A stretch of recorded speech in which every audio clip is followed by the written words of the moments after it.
Hello, everybody. Welcome back to the channel. We have so much today. I mean, have you seen the docket with Justin Baldoni, the whole Blake Lively of it all the text messages, the videos? I mean, we have so much to cover. It's insane. And I also wanted to touch on a topic that we started talking about yesterday. And it's about Jeremy Renner and Zhou and this AI lawsuit / SA claims. She actually responded to my Instagram reel yesterday. So she's reached out. I am genuinely starting to be very curious on how celebrities always find me. Like, I have small accounts. I rarely post pop culture stuff. And yet, every time I do, I somehow end up in the center of it. I don't know. I don't know.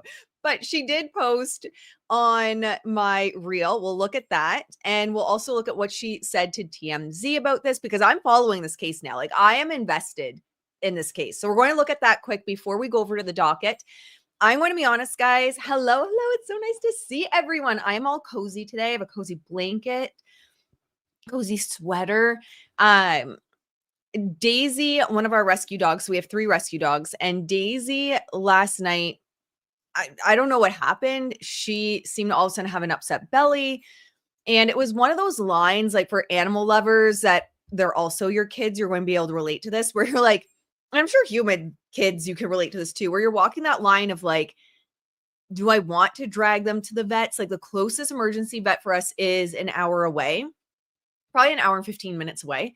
So you're driving them all the way there, and the wait doesn't start until you get there, the emergency vet, and you're looking about 6 to 7 hours. Like, it's like a human emergency room in our area. So, we were walking that line all night of, do we drag her out of bed, have her sit in the car until basically morning when we could just call our regular vet, or do we stay home? So eventually around, I don't know, 2:30, I went in the spare room and I was like, I need at least like a nap.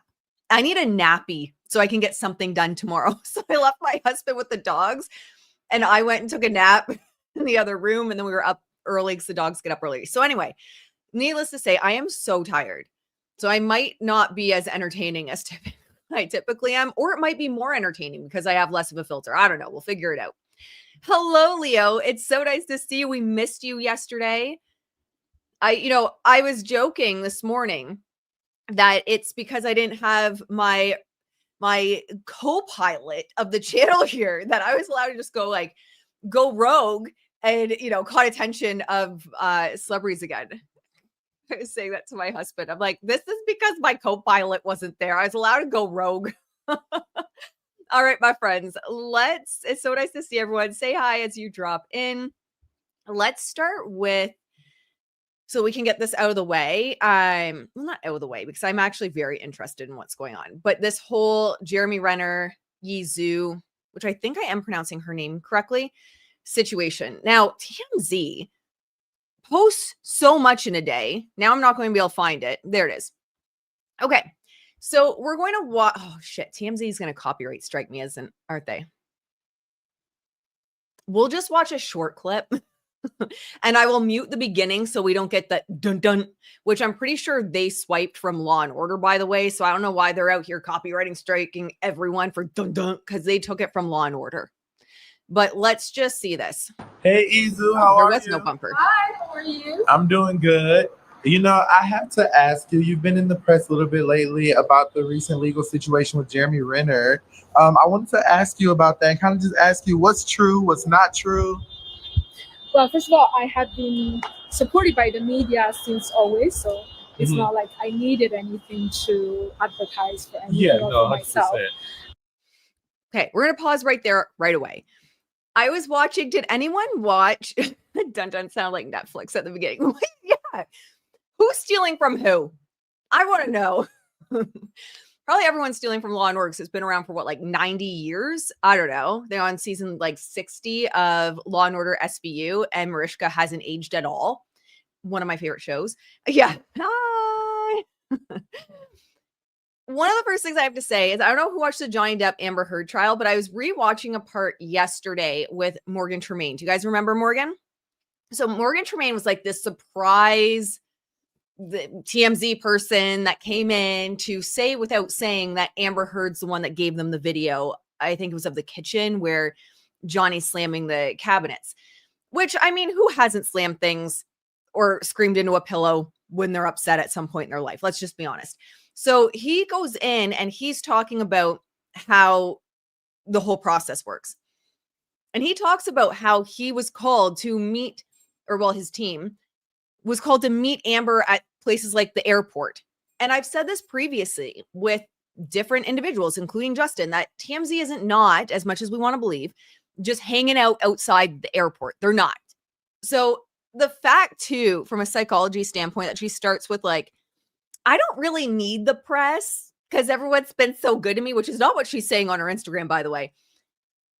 Y'all called. Someone called. You called. Your PR person called. But I'm very convinced that your PR person is either fired or left you, because I can't imagine they'd allow the crashing out on IG. And I have to say that right now, I'm really happy that I can speak out and I have the support of the media to voice my concerns.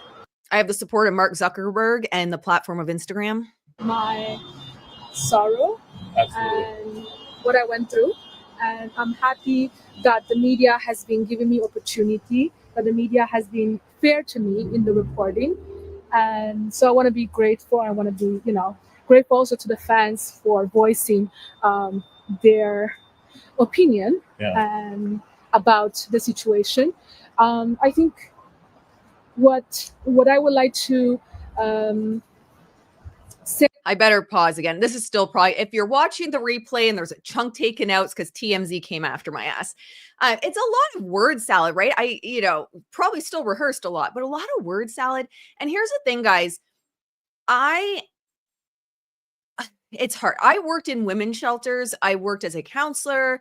I worked in group homes and equine assisted therapy programs. Like, I've worked in the mental health field, and I always do have this default of desperately wanting to believe women because I have been there. I have also had, working in group homes, especially, girls falsely claim things about things that had happened. So it does happen.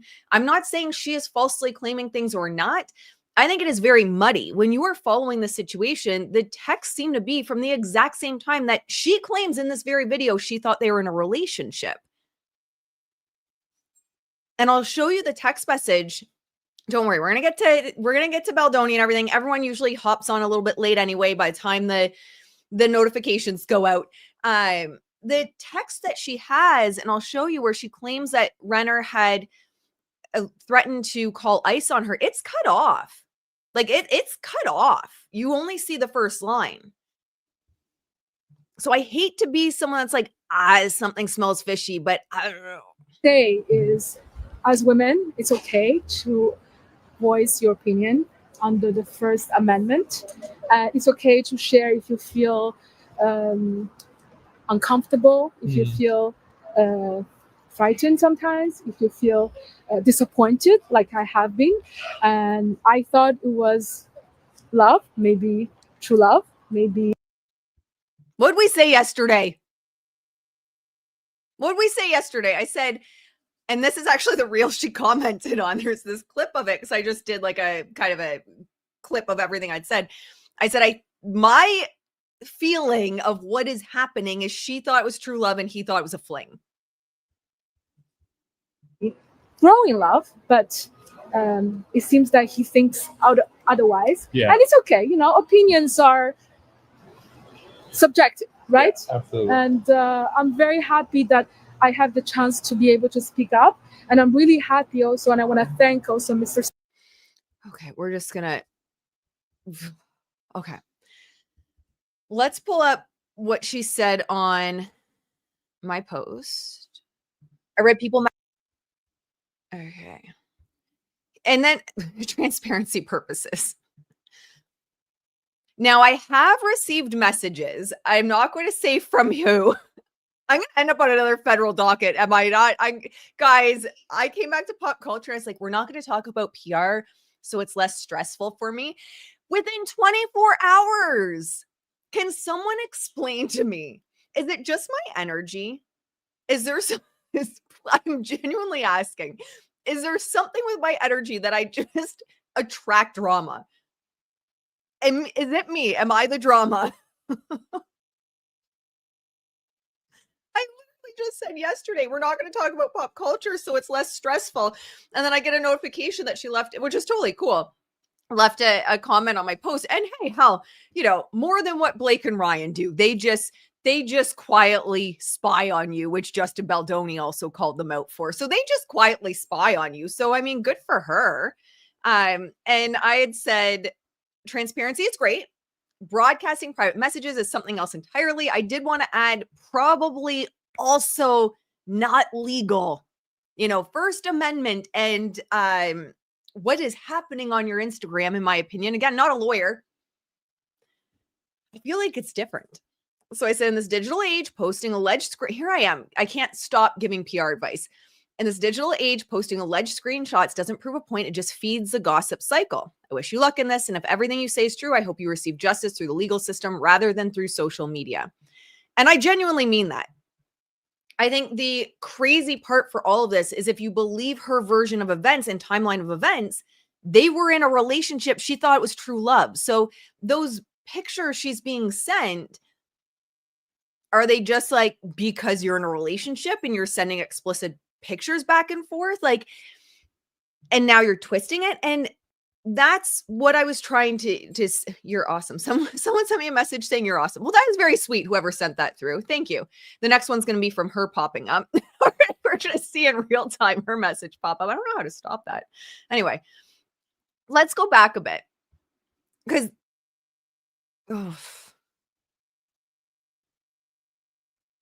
does it start here? I don't even know anymore where it starts. No, it starts down here. No, it starts down here. So it starts here about a week ago. She has canceled Jeremy Renner. She's trying to start a new hashtag. No, am I the drama? We love Cardi B. We do love Cardi B. I don't know, guys.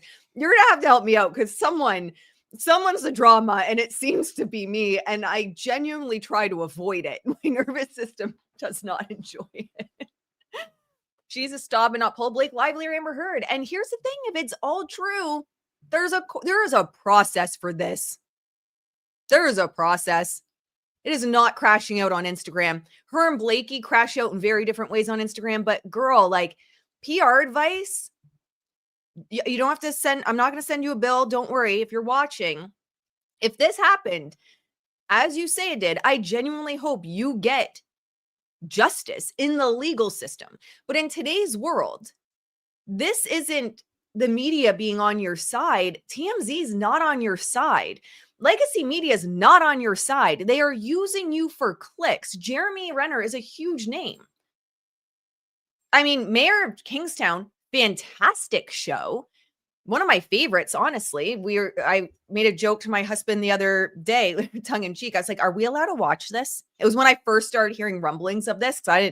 All I heard was that he apparently essayed someone. I was like, are we allowed to watch this still? What's going on? And that's what got me looking into this. But the legacy media is going to use her for clicks. She's going to get her ass sued by Jeremy Renner's team.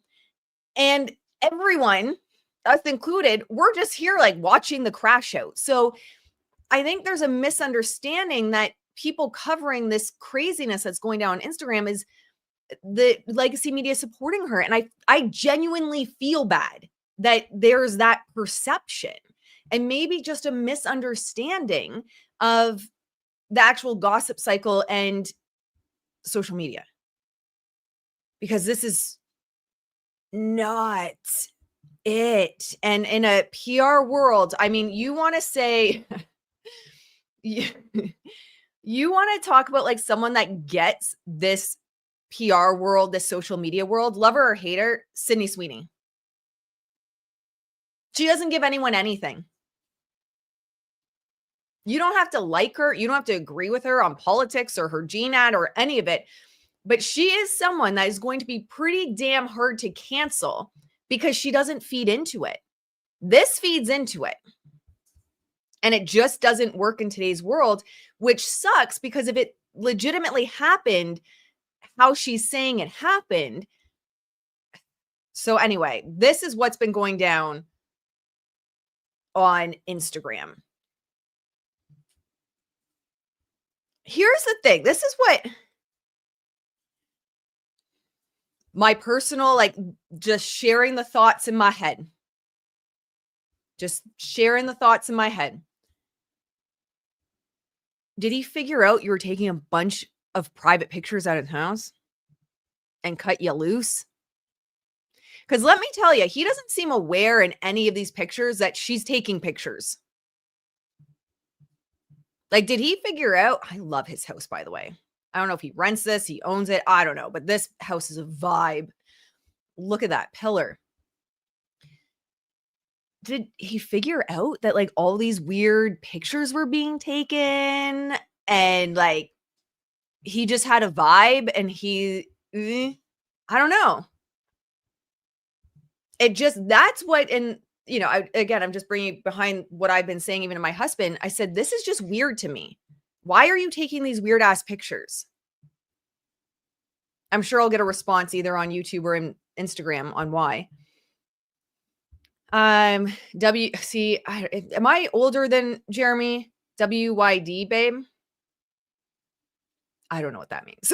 I'm too old. How old is Jeremy Renner? Someone help me out. I got home already. That was fast. Drop off. I don't know. She's sharing all of these. Hollywood star 54 accused of vile ICE threat against female movie maker. And this is the thing. This is what also, for those that are invested in like the Justin Baldoni, Blake Lively of it all, when you look at kind of the process, and again, I haven't started, I'm backtracking to see what's going on in this case, but it seems like she went public with this first, and she's accusing him of doing a smear campaign now, but it seems like the smear campaign is protecting himself based on what's going on. He sent a cease and desist. She's calling the cease and desist censorship online. She's accusing his lawyer of censorship because she got cease and desist. Like, she's going to end up sued. But this ICE threat, this is the proof she has. And you guys let me know. Like, I don't know. But to me, this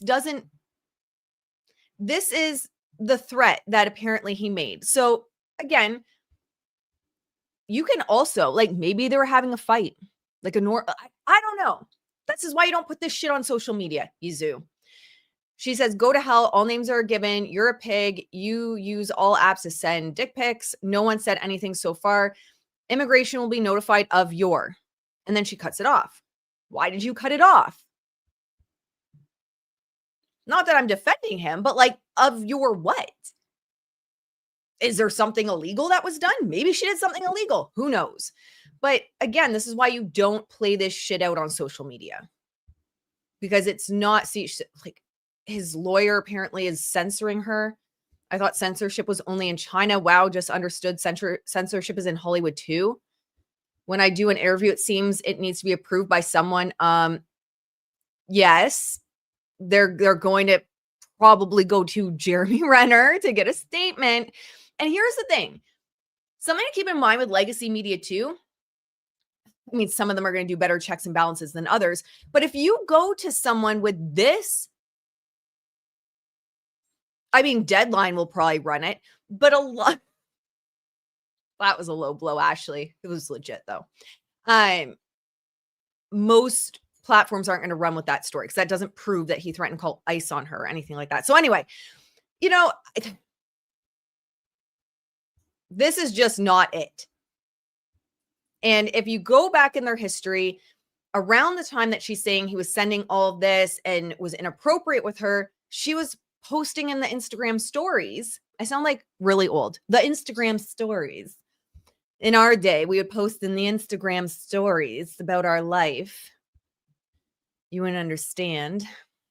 But she was posting in Instagram stories about them being together.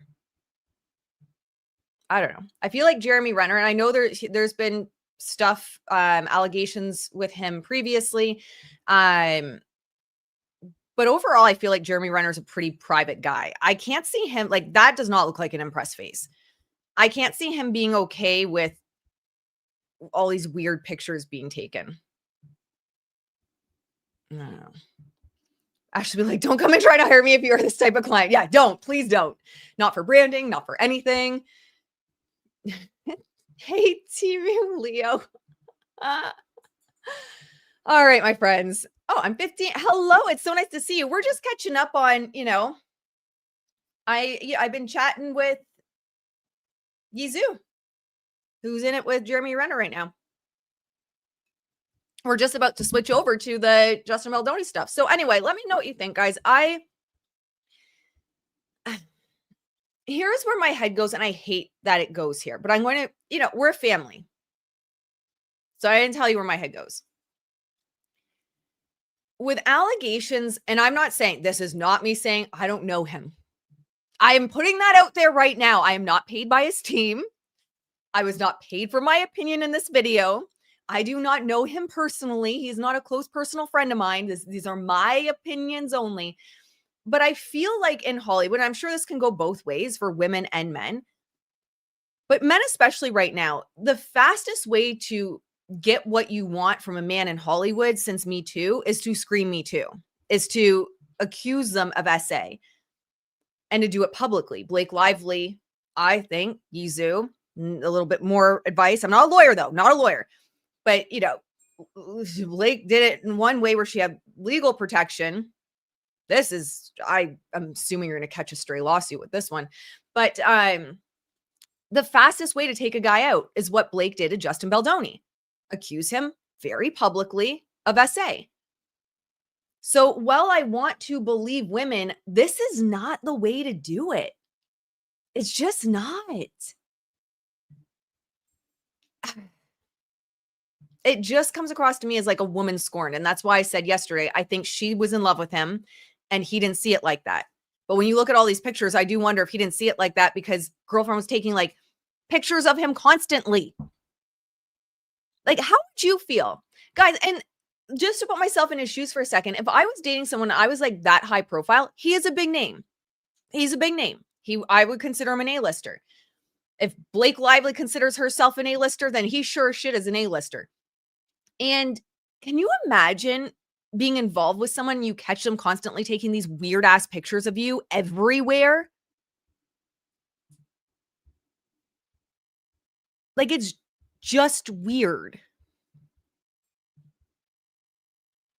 And you can tell she's sneaking them because that's not even like, it's not even focused on him.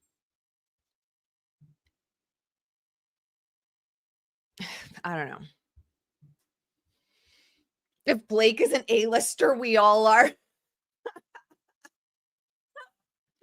All right, friends, let's switch our A-lister asses over to what's going on the docket, shall we? Let's see what's going on. But anyway, my biggest piece of advice for her is in today's day and age, you cannot crash out like this on social media. You might think everyone's on your side, that TMZ's on your side because you told them to meet you at the airport and they met you at the airport, which is exactly how Morgan Tremaine said it goes. You call, say, this is where we're going to be. They show up. They're not just naturally hanging out at LAX. You might think, and I genuinely feel bad for her. She thinks she's in the right and she thinks that legacy media is on her side.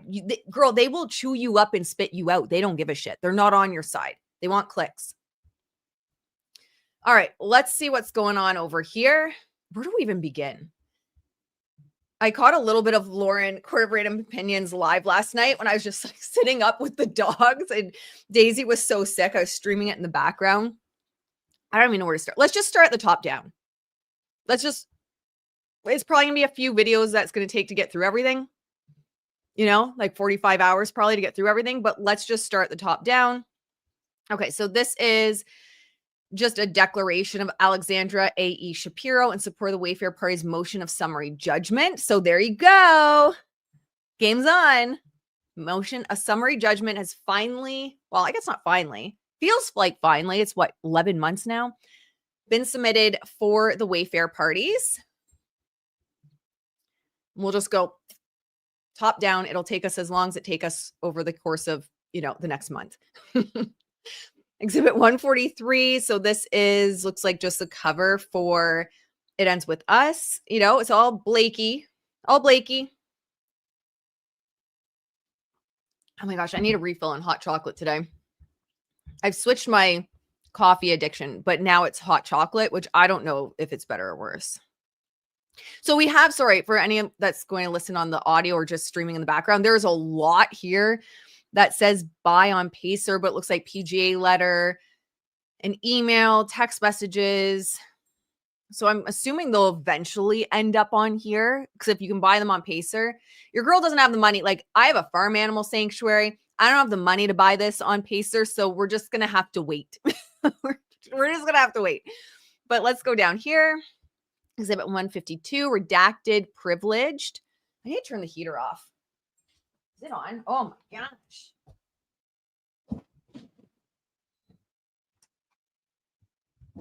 Sorry, guys. My chair hit my mic.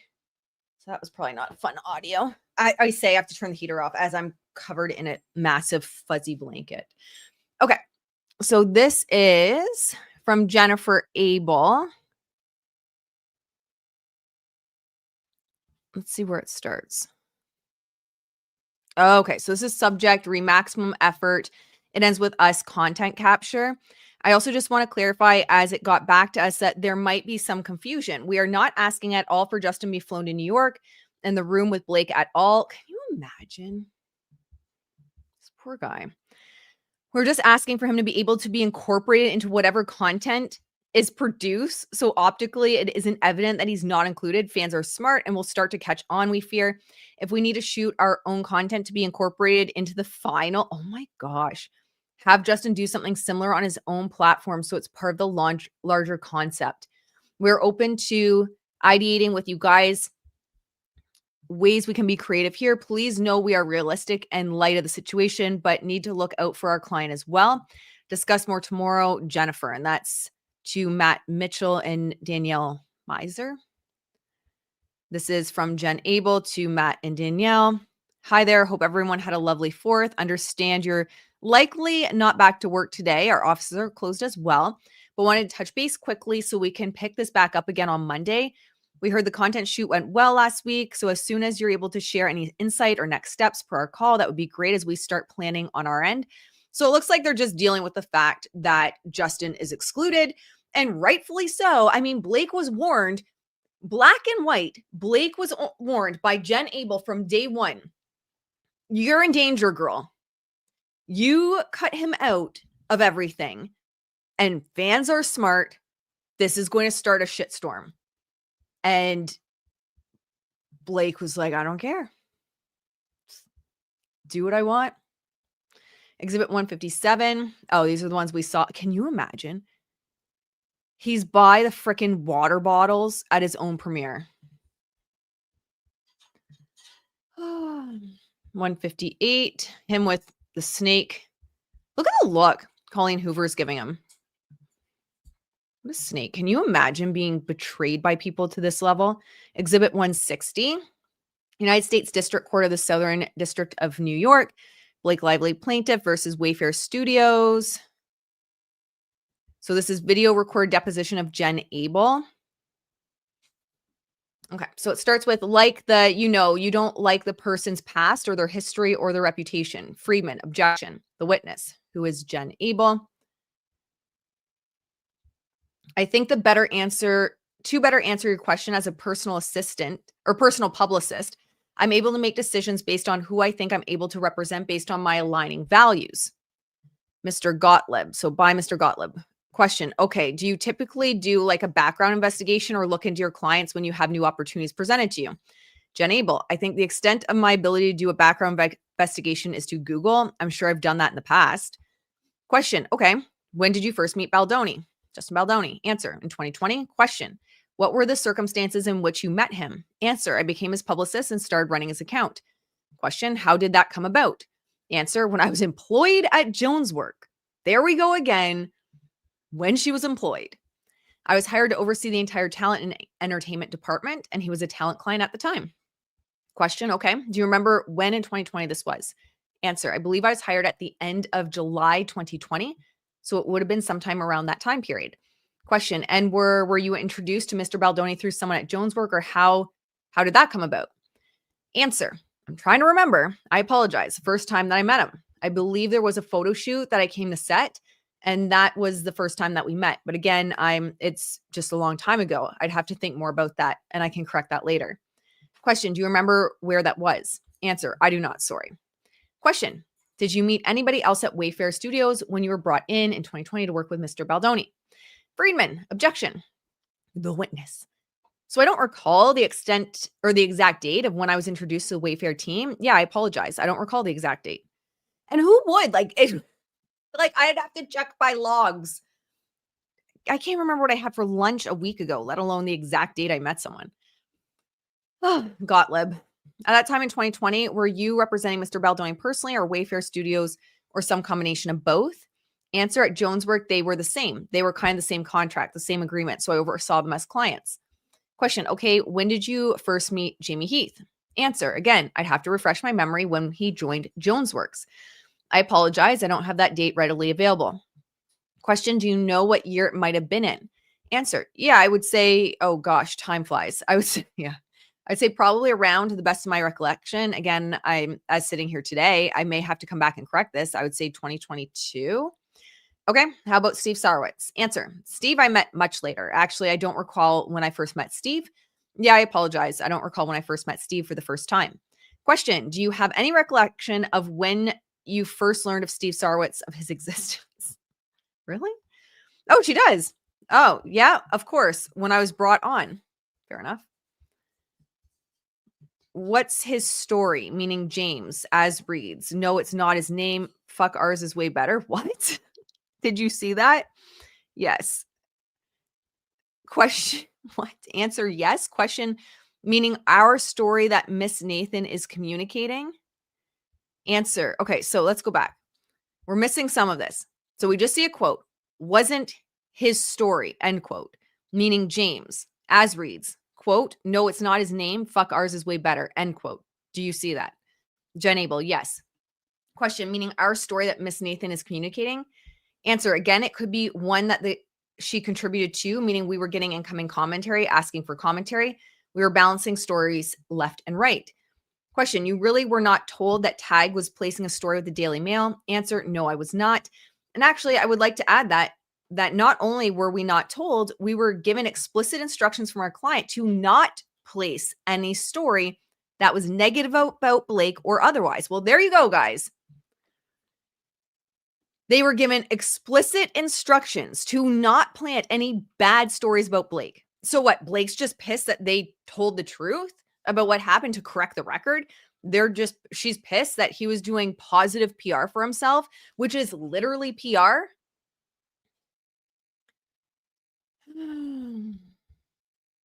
Yeah, so why are we here, Blake? It's a good question. Like 11 months later.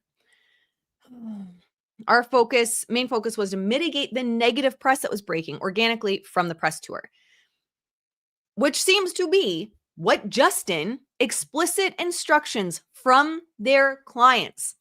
Just mitigate the bad.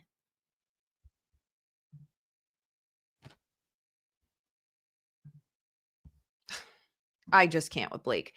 Question, Miss Abel, on the next page with 520 at the top, do you see a text message between Miss Nathan and James Vituska? Oh God, James has entered the chat.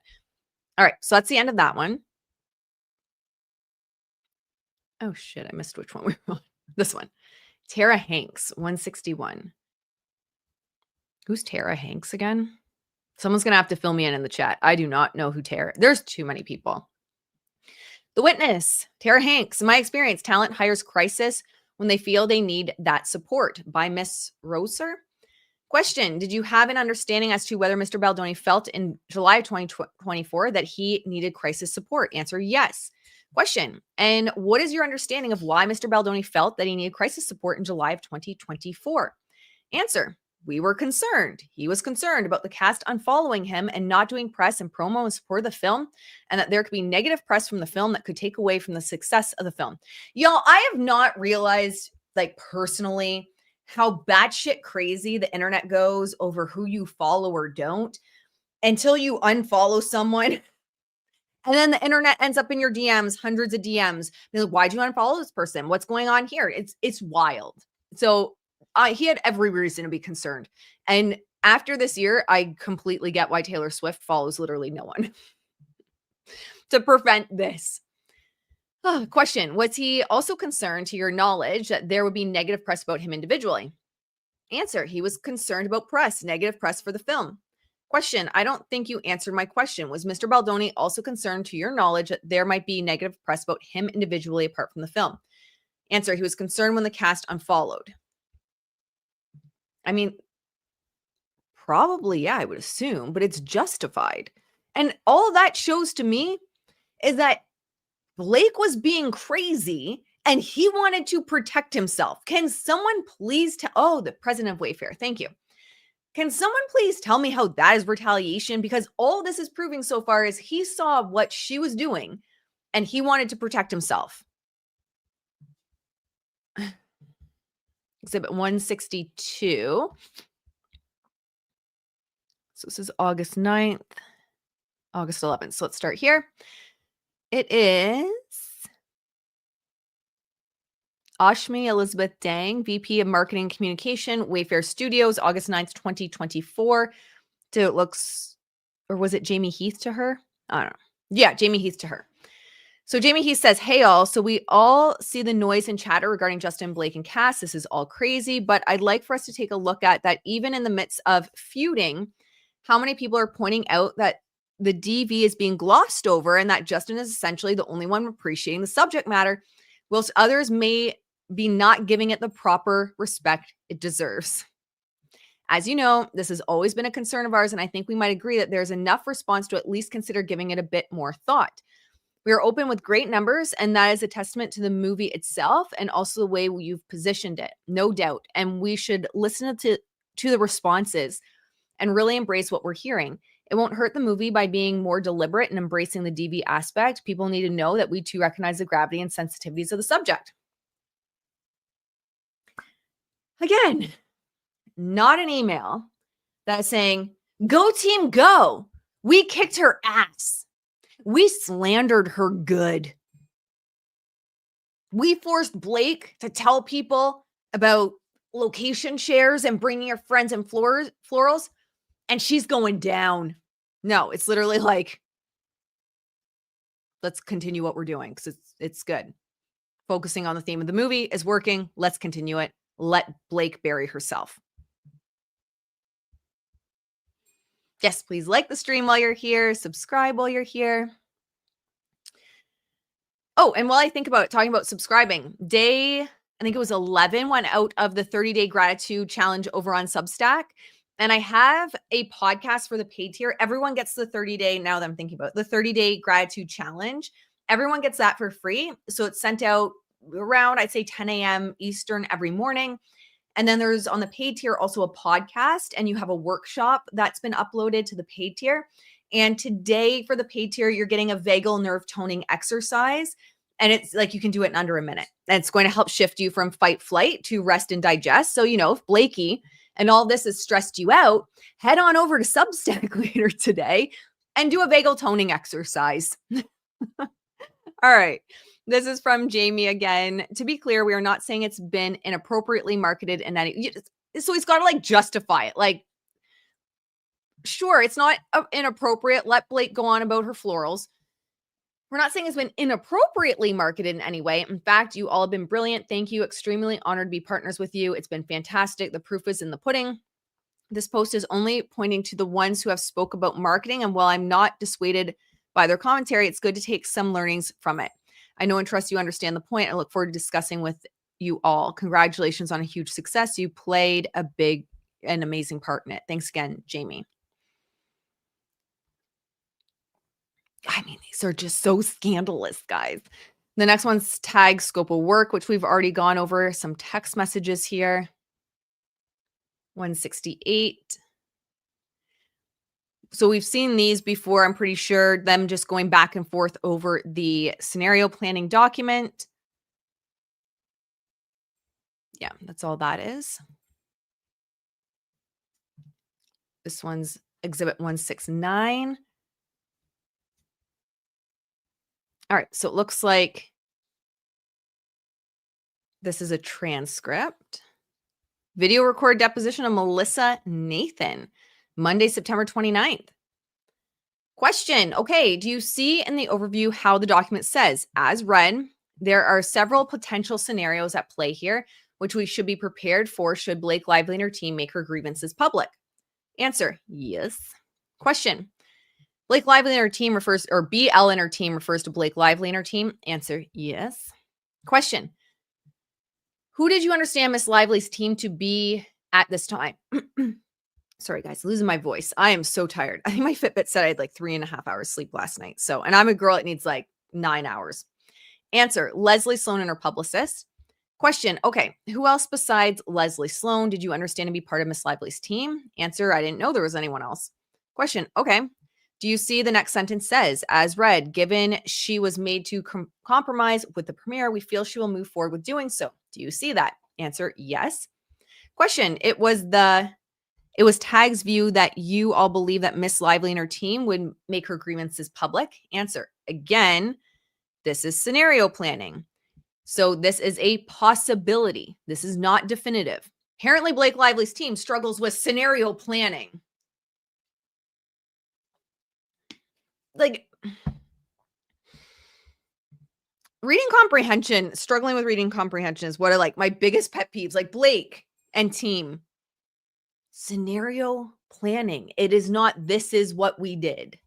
So ridiculous.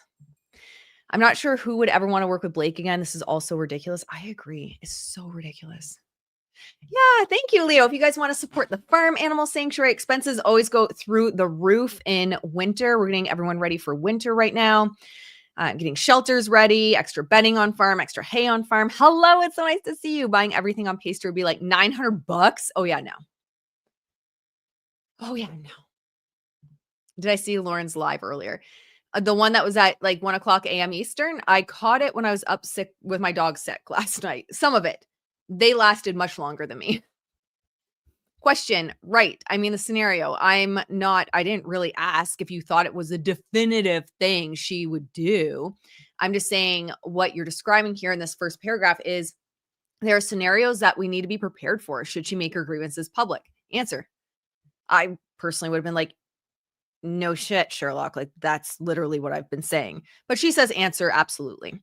Question. And then we believe, given that she was made to compromise with the premiere, that she will move forward with doing so. Do you see that? Answer, yes.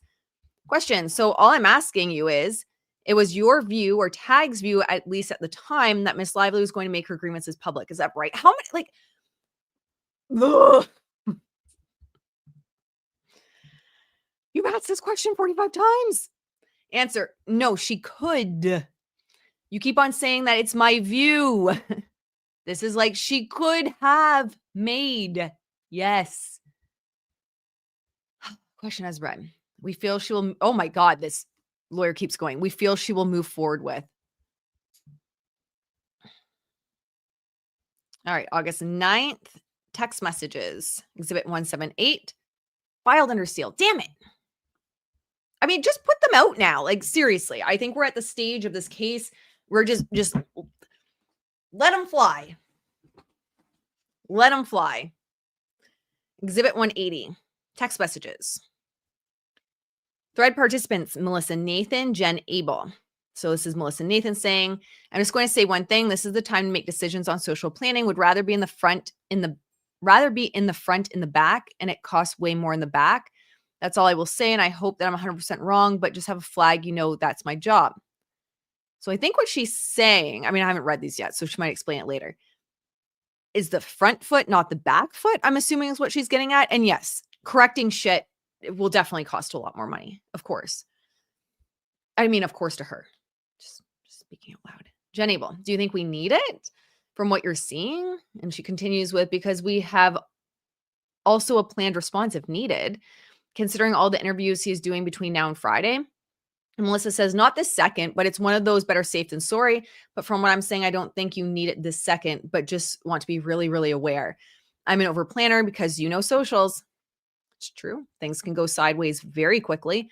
Jen Abel, understand we should get on a call with Jamie today. We will likely have a break around 11:30 Eastern.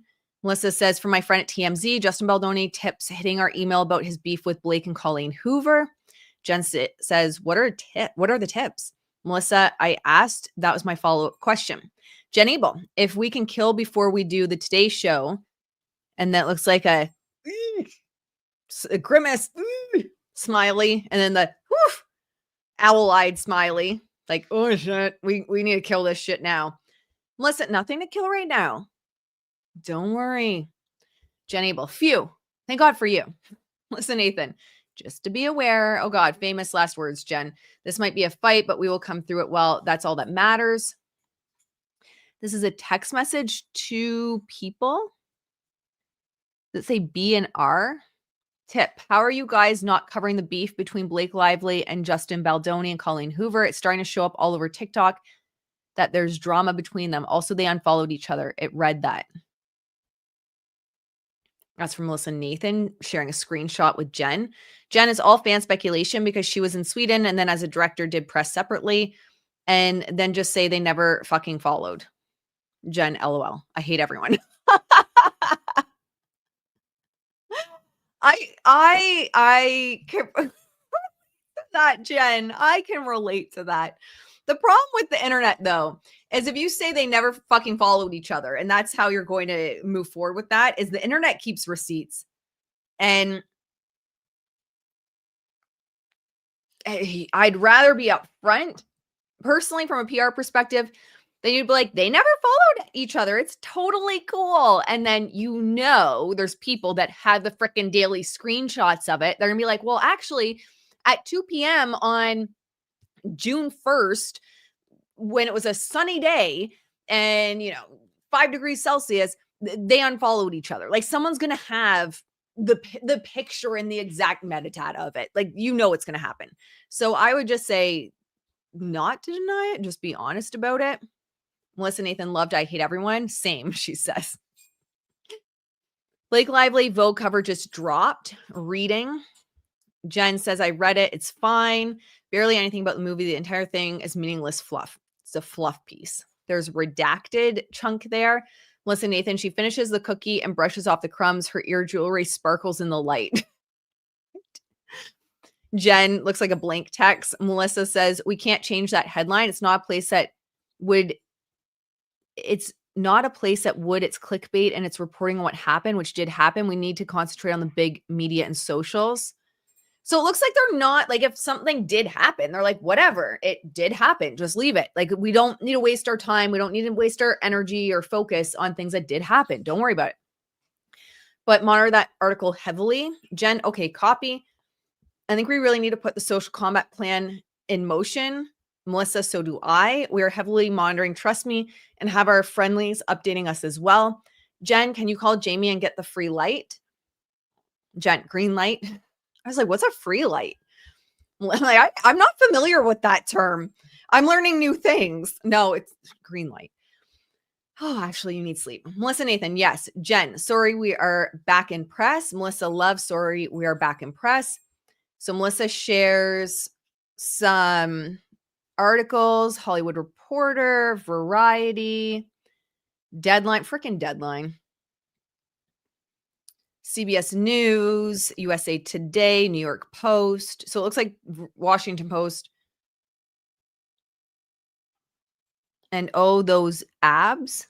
What? The Washington Post headline is, it ends with us as glittery and traumatic, and those abs. Oh my God. So anyway, she's sharing a bunch of different art. Oh my gosh, this goes on forever. She is literally sharing every single one with Jen Abel for those that are listening on the audio. Jen says, your sister is calling me. Melissa, I'm like, question mark? Jen, Sarah Nathan. Hi, Jen. Sarah, can you call when free? Thanks so much. And Jen says, hi, yes, I'm in a junket. I can call you when I wrap. Melissa, I just told her to stop. Jen, LOL, can we chat as a group at 6:30 Eastern? Melissa, yes, 3:30 PT works. Speaking of that, let me double check. Okay. I'm like, shit, do I have a call today? No, I booked today off, so we're good. Jenny, luckily, because I am so tired. I don't know if I could survive actually having a critical brain and thinking and doing branding today or anything today, really. Jenny, loved, yes, 3:30 PT works. What does Sarah have? LOL. Melissa Nathan, on with DM. Du moi.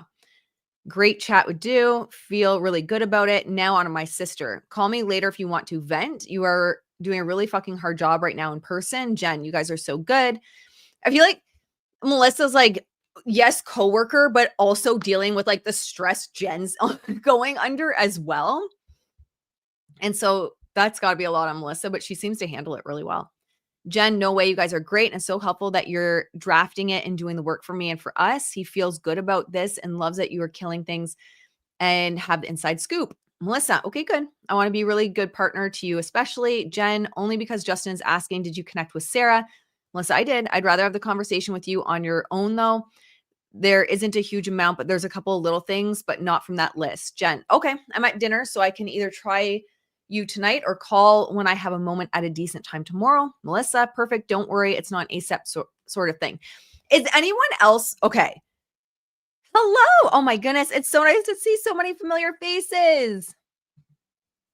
Like the stream. Van Zandt stuff has hit open too. What number is it? Let me know. I double dare you to pull a 72-hour no sleep.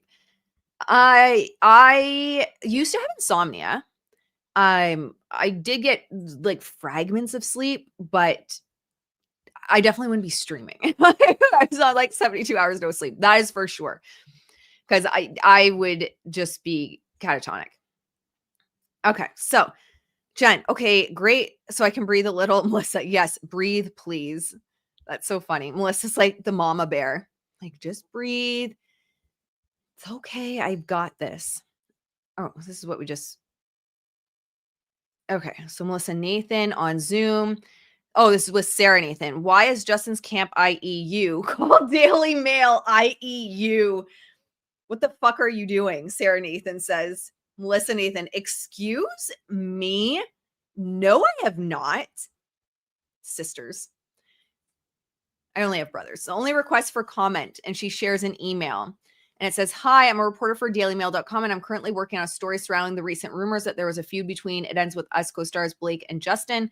People on social media are talking about how they didn't pose together at the premiere or do any press together. I want to give you a chance to respond to those rumors. Please let us know if you have any comments. Lillian Gizen? Nathan, literally just heard from Leslie to say you need to put our story. Literally just heard from Leslie to say we need to put our story. And she said, put your story up. DM has heard back from Justin's camp blaming Blake. So that's like when you're pissed. You're like, I'm not even proofreading this shit if it's legible. Like, I am pissed. Sarah Nathan. So pass on whatever you need to. Put it in and put in and I'll put it in. I'll put in. Jesus. So pass on whatever you need me to put in and I'll put in. Melissa Nathan, what? Yes. Like, Melissa's like, what? And I am feeling that is what is happening? Melissa Nathan, yes.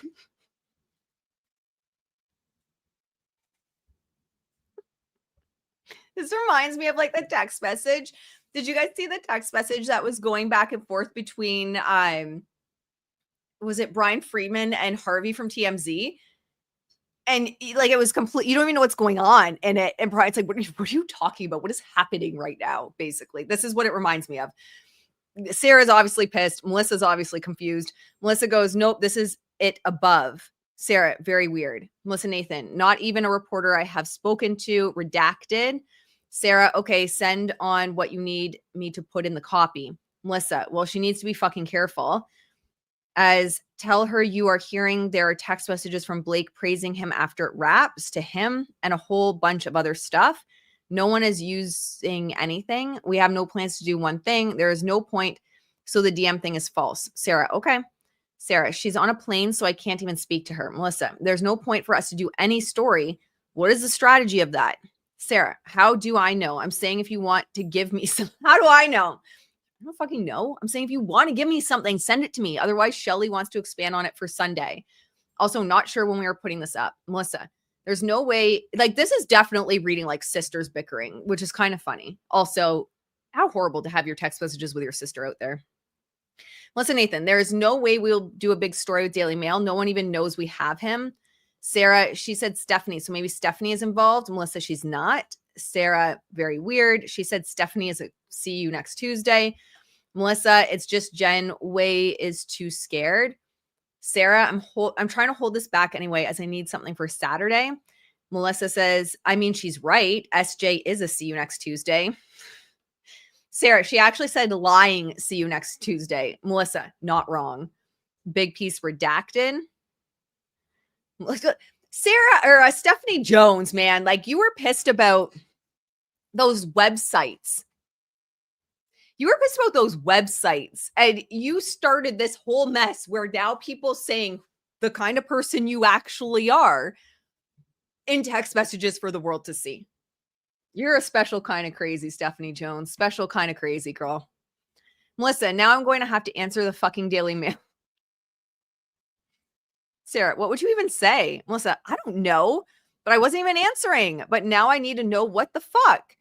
I've been paid for this. I can't let it all lay. I was ignoring that it was just speculation. Sarah, this is what she sent. He is not. I think you should put up story.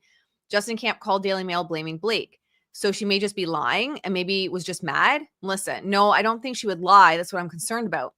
Sarah Nathan, me neither. Very weird. I'm wondering if they called Stephanie, as she is still on the system when I checked. Oh, is this around the same time? I wonder if this is, remember we read the email between Jamie and Stephanie yesterday? And Jamie was like, take a seat. Take a seat. Stop. We have people, just don't touch it. We have people that we trust. And I think it was around this time, August 2024, where Stephanie was pissed because she thought Jamie was blaming her for leaking an article or something. I wonder if this is all connected, if we were to put it in order. Melissa Nathan, Jen, Steph chimed into that Daily Mail article and then screenshot it and sent to Jamie and Tara and was like, I know her, I will handle it and she will kill it. And Jamie told her to stand down because you're handling. Made me giggle. Oh my God, Jen, she just fucked us up. This is making sense now. So, okay. Seems like they're sorting out that it was Stephanie all along, which is what, this is what those websites that we covered on this channel a long time ago, this is what those websites were talking about, is how she would leak stories against her client's permission. So, Stephanie, it seems like you're just exposing yourself to be exactly who those websites said you were. Sarah Nathan, yep, knew it. I'm trying my best to hold off on the story, so really need DM to be killed. Melissa Nathan, yep, she just ruined our whole strategy. Ugh. Stephanie Jones. Oh, yeah. Left word for Lillian. She's been very nice in past, so we'll get this fixed. So, yeah, I think this is around the same time that Jamie told Stephanie to just stop it.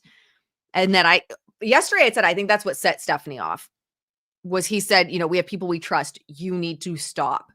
And then I think Jen Abel had left.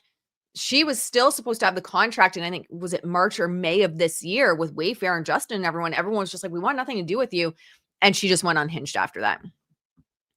Melissa says, as if I would fuck you. Melissa Nathan, I know that. I knew it was Stephanie. But this now means I have to run my story I was trying to hold for Saturday. This from Leslie. Daily Mail holding. I scared them. Stephanie's getting a comm from studio. Call Blake. Work so hard. I want this work. Sarah Nathan. So apparently we were holding, but let me know what you hear and what I need to add in. She added Stephanie is really bad. And then Melissa's replying, no, you thought it as you said, what the fuck are you doing? Melissa's like, no. Don't backtrack. Don't pretend. Don't pretend that you thought it was Stephanie all along. You blamed me. That's funny. Sarah, well, I thought the camp and was like, WTF. And then I realized that Stephanie is still down as his rep and worked out what happened, which that goes into everything that Jen Abel is talking about, is like Stephanie was still representing them at the time that Blake was claiming a smear campaign was happening. Stephanie, girl, you in danger. Sarah Nathan, Leslie is furious at Stephanie. Melissa Nathan, she's ruined the whole strategy. Sarah, but of course, so typical, blunders in, call when free. All right, Melissa asked for Leslie's number. And then Melissa says, can you tell her I was brought in by somebody else, not Stephanie, and I hate Stephanie and she hates me. So this is a text message screenshot. Hi, Leslie. And this is Melissa. Hi, Leslie. I hope you are so well. I've just been brought in to help on the situation with Justin. I would love an honest chat if you were up for it. As I was told his team, we have a relationship that I am not willing to burn as it's not what I do. I was just chatting to Sarah and would love more information when you have a second on what happened with that woman that shall not be named. I want to help fix this, Melissa. Seems like no one likes Stephanie. Sarah Nathan liked it. Melissa, I can't believe Stephanie did this. Sarah, I can. I messaged her. Melissa, thank you. And then Melissa sends another message to Leslie and says to Sarah, this is to make her not freak out. And the message says, just also, I'm not doing one thing without speaking to you. I'm not answering one email about the situation. I've told everyone to not do one thing, plant seed, even speak to one reporter, even in the background. Now I'm involved. There will be no shock surprises to you. So it seems like Justin's team was also willing to work with Blake's team. Like they're like sending over a olive branch and being like, hey, let's work together on this. When your PR person causes your PR problems, literally. And that's what the website had claimed. That's what Stephanie Jones would do. Stephanie Jones should lose clients because she doesn't listen. Yep. It's just wild. I guess you make more money if you're, because what was it, 25,000 plus for Stephanie monthly, which would increase with work, right? So you have like your base fee of 25,000 and then it would increase with work. So she's probably just doing it to get more money for herself. Like my opinion, Stephanie, I'm not saying that's exactly what you did, but it seems like if you have base fee $25,000 plus, I don't know, kind of seems like you might start shit so that you can charge more, but that's just my opinion. Sarah, that is great. Redacted, more redacted. Did Leslie reply? Fans have proof of huge feud between Blake Lively and Justin Baldoni. It's Sarah Nathan. Melissa on phone with Leslie. Sarah Nathan says, I'm not deleting anything until told her. Okay. Melissa Nathan, I just don't understand where you got most of this from because I think some of the shit that you said, stuff that I told you in oh, that's not good. So Melissa Nathan to Sarah Nathan says, I just don't understand where you got most of this from because I think some of the shit that you said, stuff that I told you in confidence, that's not fair. Sarah, what? No, she told me some weeks ago when I went to her and she was the one who said Blake felt uncomfortable. I haven't written any of that. I'm just not killing the story though to make it seem like all okay. Sarah Nathan, exclamation point. Sarah Nathan, I literally held it for a month. She called him a predator, FYI. Melissa Nathan, calling you in 10, just need to eat badly. Sarah Nathan, don't rush, just got home relaxing. Listen, how do you have a nervous system where you're like, my sister's going to strangle me, but totally cool, like don't rush? I'd be like, no, we got to deal with this now. If someone says they need to talk to me or if I think someone's mad at me, like we need to discuss it now. Don't tell me you're going to call me later. Melissa Nathan, was that you? Charging my phone. I can't be arsed to get it. Am over it all. Listen, Nathan, yes, jumping in shower. I don't need to sort anything out now. I'm over everything. Oh, yeah. What a mess. Listen, Nathan, completely unsolicited story from TMZ. Blake has a huge ego. JB was liked by many cast and crew, and this is her ego being bruised. Jen Abel liked that. The post has a similar tip, not from any of us, obviously. Melissa, totally not from us. Jen said, these are clearly people on set coming out to defend Justin. Interesting, which is good. And we just let them do their thing. Melissa Nathan, the reporter told me her rep is working overtime. So there's another one where it's like, there's these articles coming out from TMZ and Justin's team is like, this isn't us. We didn't put that tip out. It's just people, sources coming out to support Justin. Oh, Blake, like, what are we doing here? Everything we've seen is that Justin does not want anything to do with making this bad, with them denying that they've planted stories.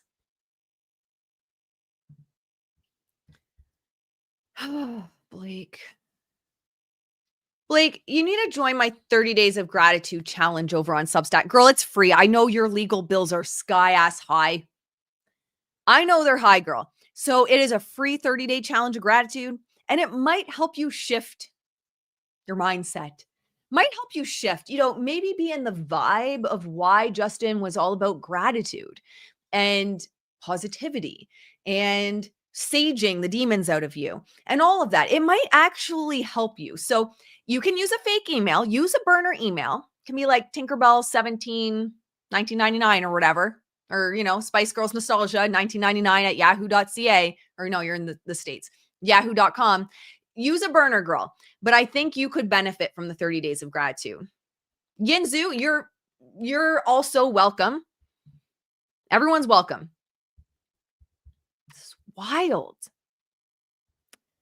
Oh, Justin, bless your heart, Justin. This is an example of someone trolling Blake on all my posts, but doesn't seem like a real account, he says, and shares a post. Melissa says, yet it also could be an actual troll as they exist too. Melissa Nathan, but yes, 100% that is not anyone from our team whatsoever, which happens. And I've talked about that before. We did a video about when I was talking about bot accounts.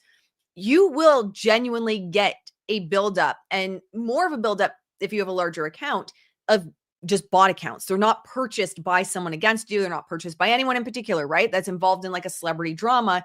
You and I will both get bots that attach to our accounts as well. The more high profile the hashtags or the topic, the more you're going to get. And you will naturally also get comments that are engagement farming or trying to get people to click their page because, they're selling, some sketchy thing on the back end, and your credit card information is probably going to get stolen. But anyway, that happens organically too. And I think that's what, they're talking about here is it's not us. There are actual trolls.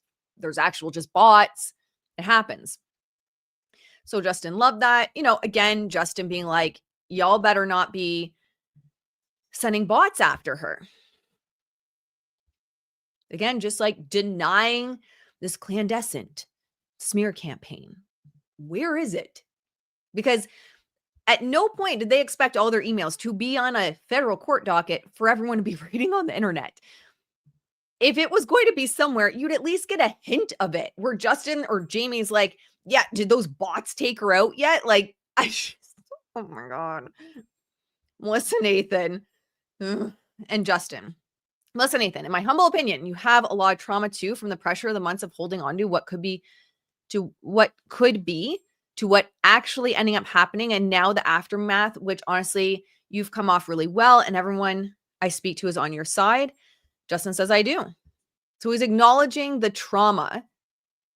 This is a legit traumatic event that he went through. I think Ryan is running everything. Blake is just happy we were talking about her. Yeah, I don't doubt she likes the attention. He's a mastermind. He is. That's 100% for sure. You have been saying, Leo, from the beginning that she needs an exorcism. Didn't we say earlier this year, though, that the sage just like angered the demons? I'm pretty sure that was a conversation we all had earlier this year. So Justin's acknowledging that he has trauma. Melissa Nathan says, but I promise you, everyone I speak to, and so many just chat that don't even know I'm on all this are pro you. I know that's not your intention either to make her or anyone an outcast, but the sentiment is pro you. So Melissa Nathan's acknowledging that he doesn't want, after everything, to make Blake an outcast. This is wild. Justin Baldoni, thank you for sharing that. I really appreciate it. Melissa Nathan, loved that. Justin Baldoni, praying for them has been helpful. Melissa Nathan, it's all you can do, truly. It's wild. My big manifestation goal, by the way, is to have Justin Baldoni on the Radical Happiness podcast, my podcast, when one day he can do something like that. So Justin, if you happen to see this, when you can one day, I would love to have you on the Radical Happiness podcast. All right. Justin says, was this the article you guys were saying Bridie was working on? He sends a link from X. He says, by the way, can we stop this feud language? It's one side. I don't want to be part of the feud. I feel bad for him. Jesus. He continues, I really wish this kind of stuff would read more favorable to the way that I've spoken about her and handled the situation versus me being a part of the tabloid feud. I agree with him. I've never heard him say one thing bad about her in the public eye in any interview as part of this. Brianna Butler, they mentioned it to us a few weeks ago and wanted to do a harsher angle against Ryan Reynolds. Then they left it until yesterday and ended up softening it a lot, which is good. We can work on feud language. Agree. Interesting. So what one was this again? Daily Mail? Friday. So they were trying to do a harsher angle between Justin and Ryan. And even after everything Ryan did to Justin, he's like, I just don't want to be a part of this. Like, just no, I'm not in a feud. Listen, Nathan, where this story is now compared to where it was before is way different. We also do not want to continue the negative messaging, but we all know it's clickbait edited. How the story is now compared to where it was before is very different. We also do not want to continue the negative messaging, but as we all know it's clickbait. Justin Baldoni, yes, but I don't like that they are lumping me in with this. It is clearly one-sided, as the internet can tell, but this doesn't paint it that way. He continues, feels very much in their favor. No mention of her promotion and backlash, but does mention me being unfollowed. I guess what I'm saying is that if by us being silent means Variety is changing their tone from being more harsh to Ryan to clearly being more harsh to me, then I would rather us not be silent. Interesting that I want to know the details of this. So Variety changed their tone from being more harsh to Ryan to being more harsh to him. Who made a phone call? I want to know who made a phone call.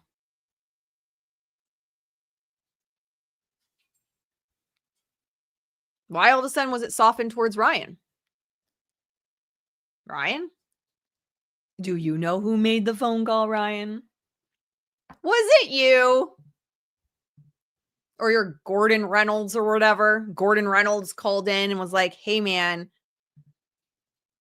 do you know who I am? I don't know. Curious. Justin continues. So I guess all I'm saying is that it's hard to have everything that has happened to me happen to me and to be dragged into this mess and then have to have it written about as if I'm an equal part of it. Brianna Butler, for us and an outsider viewpoint, it does not read that way and specifically calls into question a potential violation on his end. Variety is on our side. However, we want to be mindful of the onslaught against them as we're turning a corner. People are starting to move on and famous last words. Ugh. That's August 27th, 2024. People are moving on. And then Blake drops. Like, if Blake had just let it go. On August 27th, 2024, Brianna is saying, people are moving on. And she just could not help herself. Everyone would have forgotten.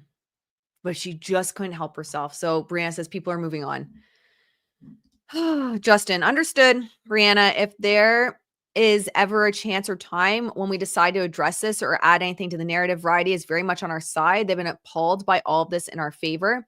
Justin Baldoni says, okay, thank you. Yeah, just didn't feel that way. Would very much love you guys to help this feud language to change. Melissa says, let's discuss this at some point. We need to be careful and not put out any stories that look placed. Melissa, Nathan, definitely open a discussion as a group on different ideas, especially as it links into new projects to clear all this up. Yeah. What happened, Blake, to his projects? What happened to Pac-Man? Unbelievable. Justin, definitely don't want to place stories. Okay. Blake, I need you guys to tell me. What do you think Blake thought? I genuinely need you guys to tell me. What do you think she thinks when she sees these messages? Because to me, if I was seeing these messages, I'd be like, I fucked up. I fucked up. And I'd either apologize. Well, me as a human, I would apologize. But Blake, if I was more inclined to be somewhat like Blake, although can't imagine being like that, at least quietly remove yourself from the situation.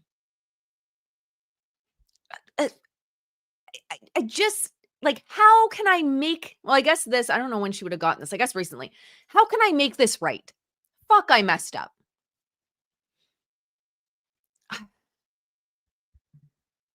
Hello, it's so nice to see you. My take is she was probably scared the Wayfair would sue her, so she had to do it first. That's probably a good point. That's probably a great point. Is she in her own Blake mindset was like, yeah, take the first strike. Justin Baldoni, definitely don't want to play stories. And yet, like, and here's like, I'm just trying to put myself, sorry, I'm going to pause one more time. Because I agree. I'm seeing the comments, it's too late. Totally get that. But I'm just trying to put myself, you know, we all overreact sometimes. We all do stupid shit sometimes. Like, I'm just trying to put myself in the shoes. I wouldn't have tried to take over someone's movie in the first place. But if there was a situation where I had perceived a situation a certain way and this lawsuit ensued and I'm seeing all these text messages, me being Ashley would be like, I royally missed the mark here. How do I make this right? And yes, it might be too late. And the other side might be like, screw you, we're going all the way. But I just know, like, in my mindset wouldn't be double down. My mindset would be like, oh my God, how did I get here? How do I fix this? I just can't wrap my head around her mindset. Justin Baldoni, and would love to start to move towards the future of what's next. Not sure when the time would be right, but announcing that I'm directing again Pac-Man, that makes me sad. I think would be a good move sometime soon. Melissa Nathan, I would say not sometime soon. I mean, I know he didn't know the CRD complaint was coming, but you don't want it to be tainted by the drama, and it would be. So if this is August 27th, 2024, and, you know, a week later he comes out talking about Pac-Man, it's very possible that the project itself would be tainted, although I think he was just removed from it right away anyway. Melissa Nathan, we totally agree. And as I think you can see, the majority of the press and Social Wise agrees with you as well. And Melissa says, the next announcement should be planned perfectly. So let's discuss that. Timing and background, because whatever you do next, obviously the first story will be linked to this. Yeah, I agree with her. So it should be placed with someone extremely friendly so we can control it as much as possible in the right way. And then unfortunately, as we all know now, he lost Pac-Man anyway. Jamie Heath, I think the article is actually quite good. The narrative is less about the feud than previous stories. The truth is, in fact, bad blood, and there's no way around people writing about it to some degree. It's dying. Let's not get too caught up in a story here and there. I think what we've been doing has been working. Let's stay the course and not react. Oh my God, there's more messages of don't react. This whole thing's dying out. There were some issues. There was bad blood. There's no way around it. They're going to talk about it. It's totally cool. It's the truth. Like, there's bad blood between you guys. Let's not stress. Jamie's like, got to be a chill guy to hang out with. I feel like I would love to hang out with Jamie. Don't worry about it, guys. Stay the course. It's all going away. Little do they know. Jen says, just chiming in here, JB, they have written that story. Almost every outlet has covered the difference in how you have spoken about her versus her and the entire cast, not even mentioning your name.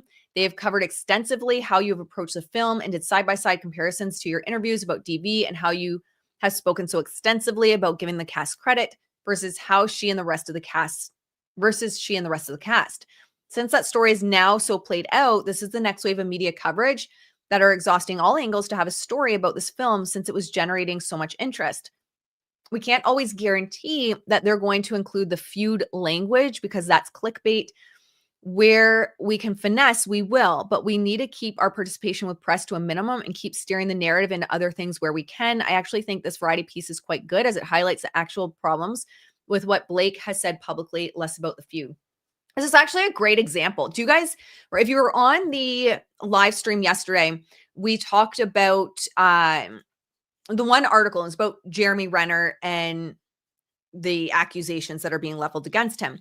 And when I first read the headline, I was like, wait, who placed this? Right? And the reason the headline was a little bit confusing is because of this.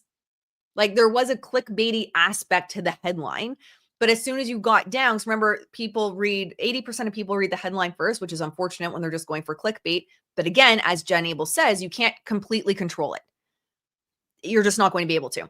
But as soon as you got into like the first sentence, because the rest of the people that actually start reading are going to read the first 100 words, you could tell right away it was Jeremy's side.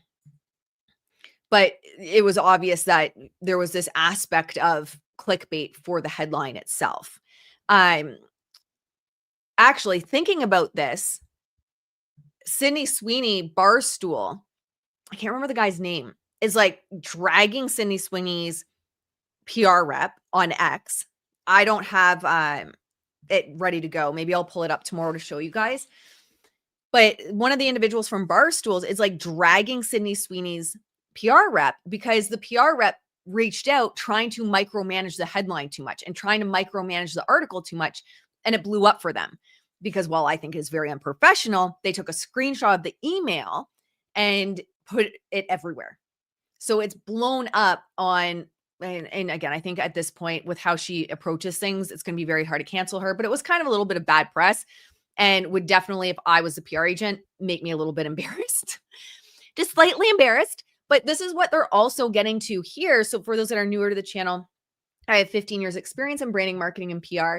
And so this is kind of what Jen's trying to say is we can't micromanage. Like we can suggest things, we can try to get away from the feud language, but we can't micromanage. And it's because of situations like that. You're going to burn bridges with journalists. And in today's day and age, you don't want someone taking a screenshot and going to X and being like, look at this asshole, which is basically what he did. And I'll try to find the post and show you guys tomorrow. Didn't that Jordan girl try to manage everything for that Bill Belichick guy? Oh, I'm going to have to look into that. I don't know.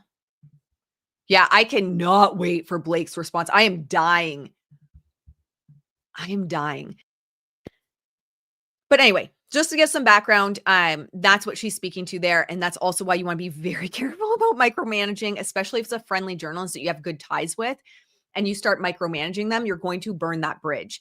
And PR agents don't want to burn those bridges because when you need a fluff piece or when you need just an article that is in your favor or you need them to adjust something that's actually big, you want to be able to call them up and be like, hey, I'm cashing in on that favor. Justin Baldoni says, totally understand and agree. Not meaning to come off upset or complaining. I'm very grateful. He says, okay, that's thanks all. Still having nightmares every night and processing all this. That, oh, man, that's awful. That may have simply colored my read. I appreciate you all. And that's trauma speaking too. Your trauma is always, of course, going to color your read. I hope someone validates that for him in this thread. Your trauma will always color your read. And he's valid in feeling that way.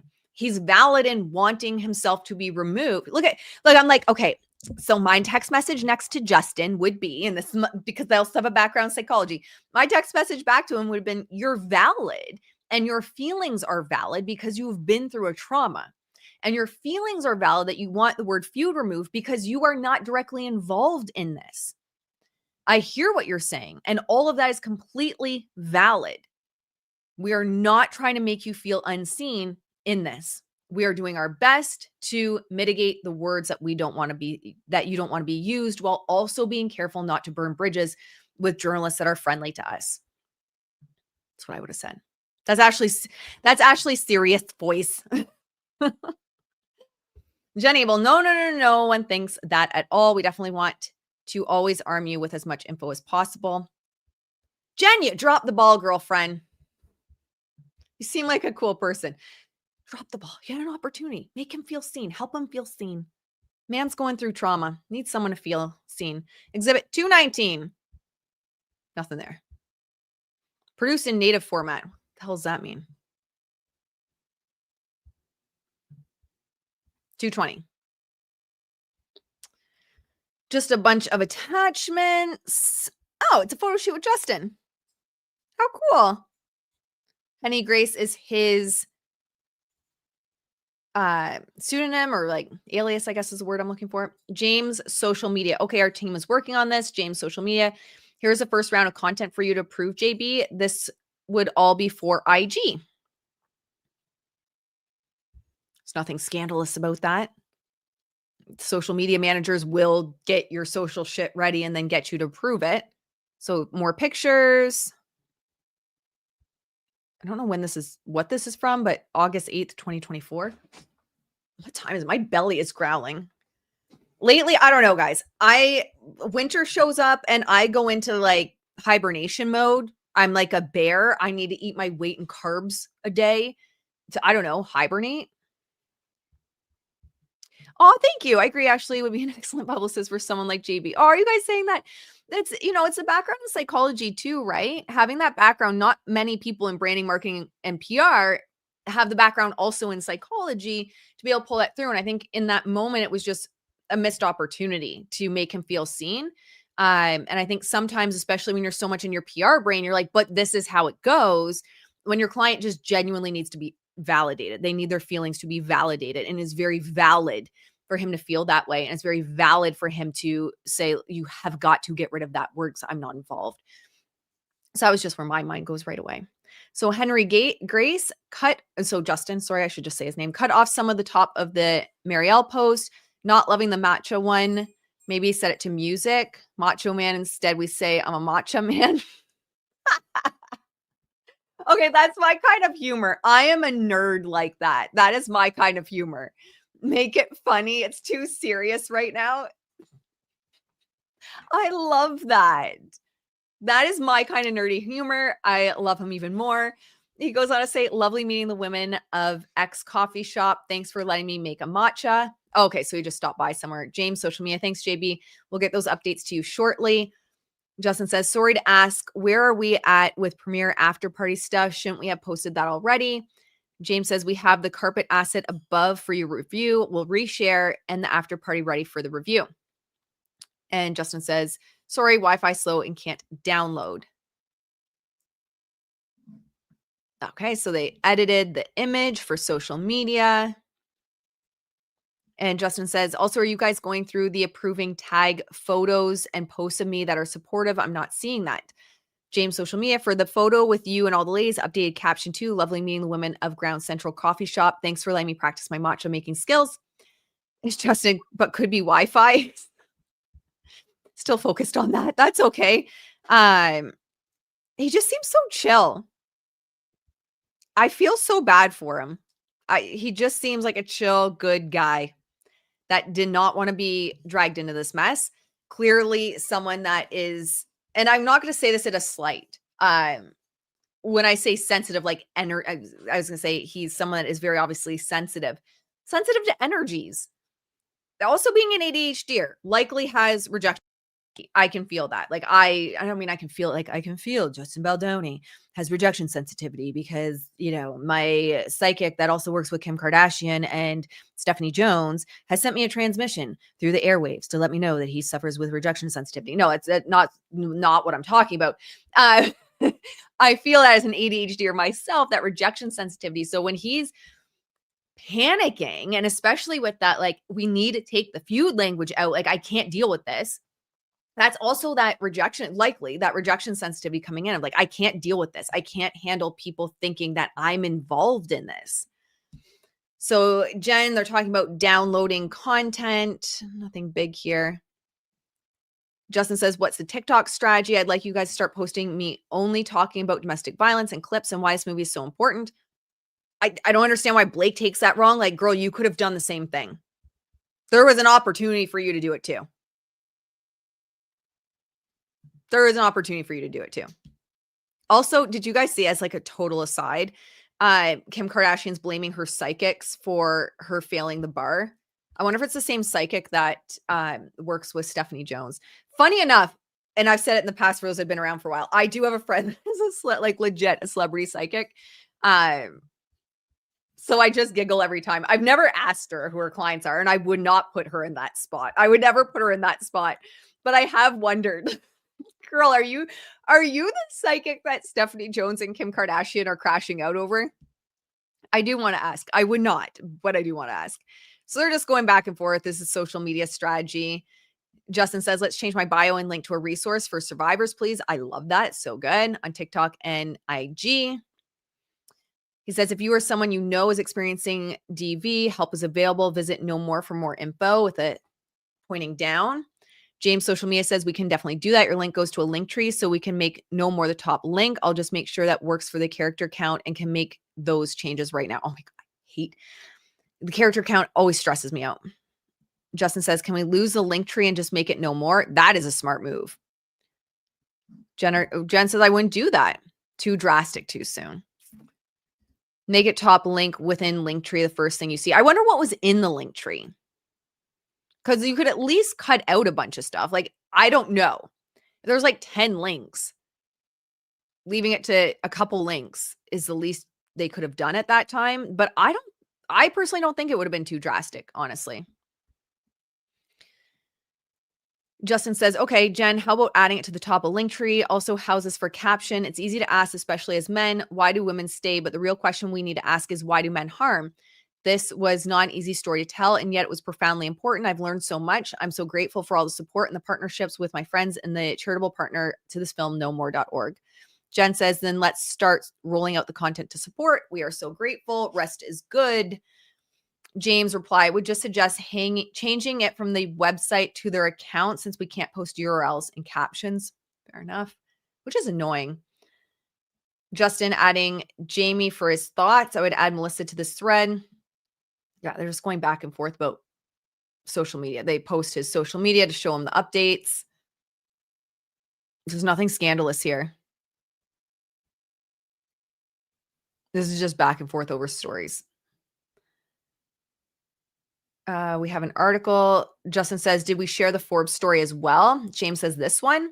Forbes, meet the Wayfair Studios team, bringing it ends with us to theaters. James, yes, shared your stories from Wayfair and included the link earlier today, coordinated with their team.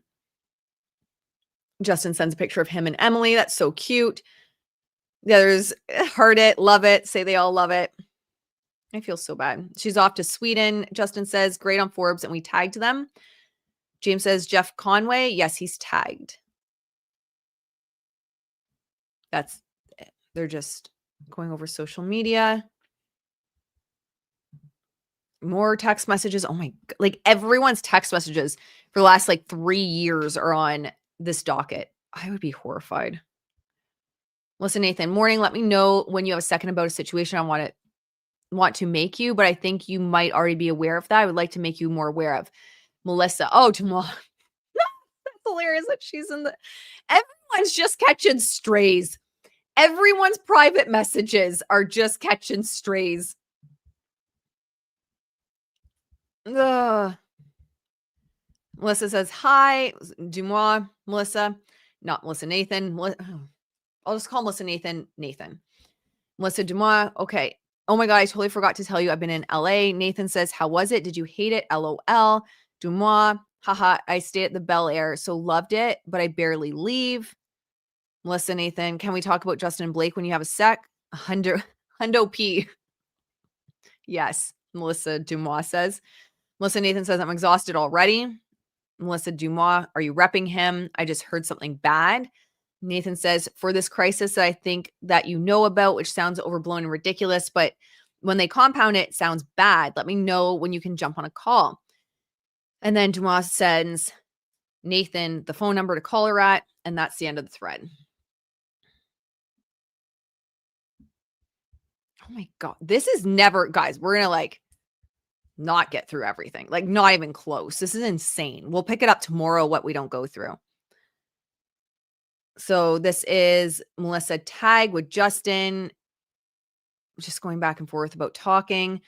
Justin says, quickly, my partner Steve asked about flipping the narrative from this leak this AM about Ryan saying script was a disaster and he saved the movie. Melissa says, so actually it's working in our favor. Ryan Reynolds looks the worst and continues to play into that narrative, them being awful. It's playing good for us, bad for them. Justin says, to something about Ryan claiming the female hired was a feminist writer, didn't know how to take a female film, etc., using their own words against them. It's an easy flip. Melissa says, but Tatiana Siegel from Variety wants to do a follow-up call with us for a story similar. We have a call into her later. Justin says, and the fact that they saved the script from what they think is a disaster after we had a green light script and it was a strike basically implies they were scabs. Yes. Why has Hollywood not really talked about this?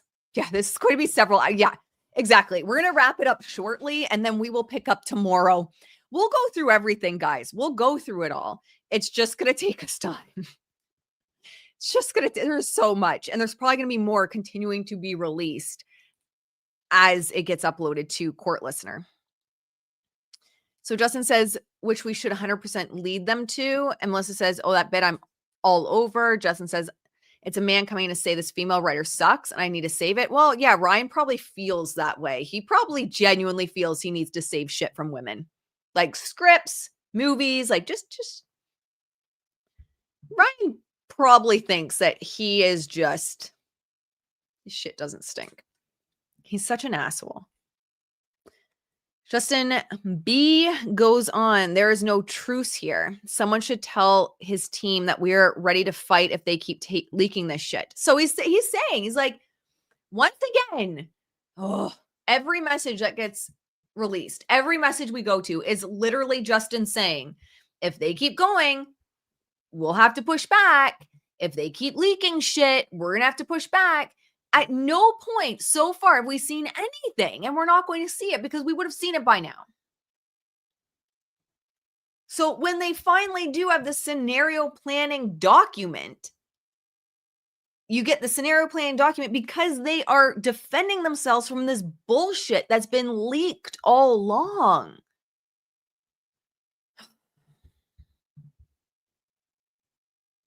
So ridiculous.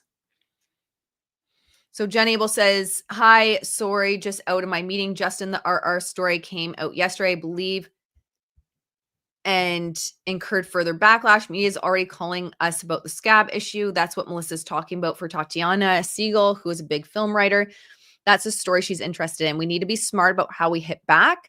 Danny G has already communicated this, and his and his team have been notified. I don't want to lose sight of what the actual issues are. I know with everyone texting you and Justin sending you negative press, it feels like it's building, but it's actually not. The overall narrative is still very pro Justin. I like Tatiana doing a larger piece on how problematic Blake and Ryan are. Van Zandt? Oh, we missed this one. 100. Sorry, guys. We're going backwards. Sorry to get you excited about Van Zandt. Oh, this is just the article. The we can bury anyone. Exhibit 249. Well, here we go. I'm going to get issues with my account again. I've got all my issues when I started talking about Van Zandt last time. Okay, so this is a summons.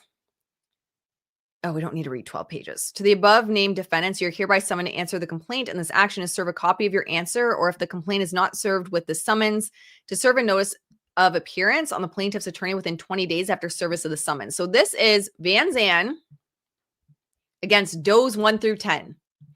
And Blake's got to explain to someone how it's Doe's 1 to 10 when you damn well knew who you were going after. Hello, it's so nice to see you. Thank you so much for the support. I think Blake Lively's only chance to get out of this will be to throw Stephanie Jones under the bus. That's a good point. Settled and stay quiet for 2 years, but she can't. She's stuck mentally. Yeah, I agree with that. And that might actually, that's a good point. That might actually be kind of like the bigger issue that comes up is like Stephanie tries to throw Blake under and Blake tries to throw Stephanie under, and we get like this blow up between them because now they're kind of, if it gets approved for Jen Abel, they're going to be on opposite ends of the spectrum for this. So that's actually a good point. All right. So this nature of the action, this action arises out of an ongoing campaign to damage plaintiff's business and plaintiff's reputation. Upon information and belief, the Doe defendants have certain contractual and confidentiality obligations of good faith and loyalty to plaintiff regarding plaintiff's business and reputation by way of oral promises or written agreements. How do you have a Joe's 1 to 10 summons when you're like, they're my employees? So I'm sending this to my employees because they have written agreements with me, but like, I don't know who they are.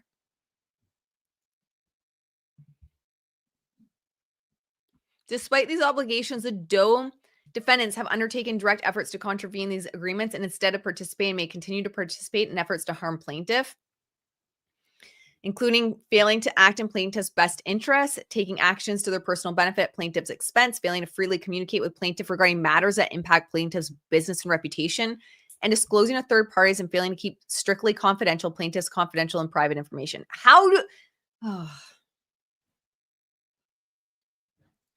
I know Doe lawsuits are a thing, but how do you say I don't know who these 10 people are, but they're my employees. And I know that they have breached contracts. They're taking actions against me. They're freely communicating regarding matters that impact me. And they're disclosing to third parties confidential information, but I don't know who they are. Whatever judge approved this needs to be looked at. So that's basically the summons. Wow. Holy shit, this just keeps going. All right, we'll go for like 10 more minutes. See. Oh my gosh. See how much we can get through. This is wild. So there's an agreement. We don't need to go through that. Loan out agreement. We don't need to go through that. Agreement between Wayfair. I don't really care to see agreements. Text messages. Stephanie Jones enters the chat. Well, hello, Stephanie. Jen, did they get back to you? Justin said he could ask them if we want him to. Jen Abel says, hi. I can bring it back up to them. Steph, I know you were thinking about going back to New York a couple of days this week before coming back to LA this weekend. So we were going to look at other times you could see it in New York when you're home. Stephanie Jones says, I'm in LA until next Monday. If you can add me to email, I can handle it. Thanks. Jennifer Abel says, if you have time this week, I'll nudge Danny and see if you can come to the lot. Oh, well, there you go. Look at who enters the chat. Justin. So now we have text message chains. Stephanie's got to be sweating. She has got to be sweating. Because there's more proof now that she was working with Jennifer Abel and Justin, who was Henny Grace, at the time of this alleged smear campaign. Justin says, I want my agents to see as well, so maybe the three of them can see together. Just say I would like the three of them to see it. Jennifer Abel, great. Walking to the office, I'll send you a note shortly. Jennifer Abel, do you have the edit from Blake yet? Did you just throw food on the ground? Yeah, you're looking at it. I'm looking at it too. You threw broccoli on the ground. There's your broccoli. You don't need to throw it on the ground. That's disgusting. Justin says she won't sign her contract or approve trailer. She's done dark until she gets another 8 days with her own editor. She's gone dark, I'm assuming he meant. So we're in a standoff. Stephanie Jones, stop it right now. Justin, I've already given her 10 days with my editor. Steph, you have no idea. Oh, what a backstabbing bitch this Stephanie Jones is. What?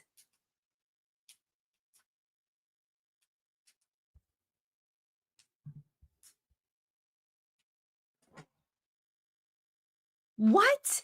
This is what I tell you guys. When emotions are high, intelligence is low. Stephanie was pissed. She felt everyone was turning on her. Jennifer Abel was leaving. She felt Justin was turning on her, that Jamie Heath, everyone was turning on her. She took it personally. She got all up in her feelings. She was pissed about this website. And so she wanted to go scorch earth on everyone. So she teamed up with Blake, not realizing that she involved Jennifer Abel, who was an employee of hers at the time. I can't see how that is not going to be like Jen Abel's motion for summary judgment. I can't see how it's not going to be approved with all this. Stephanie Jones, it's such unacceptable but not surprising behavior. She says that this shit's not surprising from Blake. Justin says, so Jamie has gone back and said she can have the extra 8 days to get her ideas out, but she has to sign her contract. Wow.